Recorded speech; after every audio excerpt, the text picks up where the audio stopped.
So I understand that you and Mr. T, you guys met while studying in London. Can you tell us a bit about the first time you laid eyes on him? I think it was pretty dark, and I think he was a sort of tall figure. I'm thinking of that first moment. Yeah. We had friends in common, and there was a sort of pretty broad, sort of sprawling conversation. Somewhere along the way, we spoke about what he or I was reading. Yes. And I don't know whether he or I were then reading Malaysian poetry. Yeah.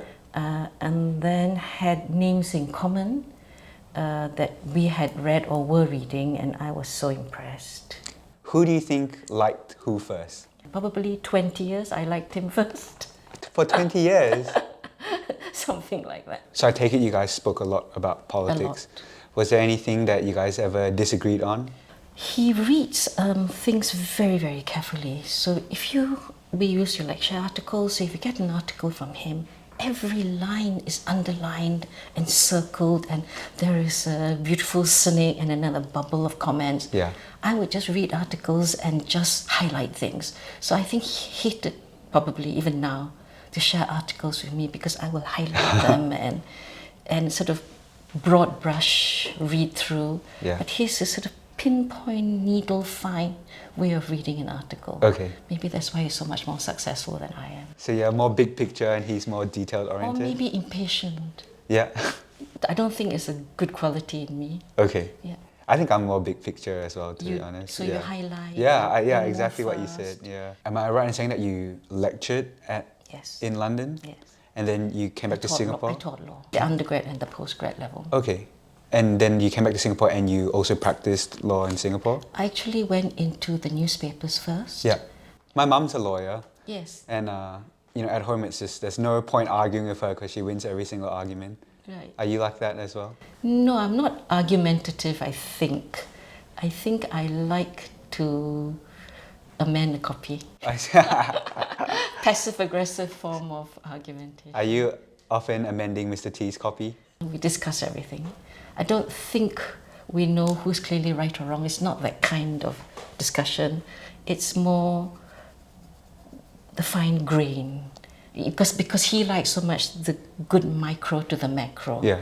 So usually on the macro, we both more or less have the same sense. But working from the micro to the macro, I think he has a much finer sense of granularity. Why did you decide to stop taking work? Okay, now that's a mixture of two things. One, because we began to have babies. And I remember the first child I had him sitting on my lap. And I'll say, move your head because I'm trying to read. And he's drooling and I just move aside. And I'm trying to read and I just had him on my lap. So that was really tough. Yeah. For all women, it's really tough, honestly.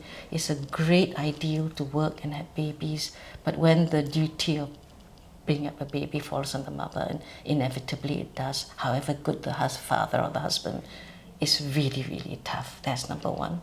Number two, especially when he became Director of Managing of Monetary Authority of Singapore, MAS is a super regulator.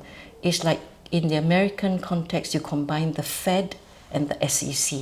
Yeah. So it regulates not just banks, but it also regulates public listed companies, which means if you are in regulatory compliance work like I was in, then they are the regulators of the whole field. And I just felt it was funny and awkward. Yeah. So I sort of stepped down. And when you did that, did you find it hard to find purpose in life? Oh, no.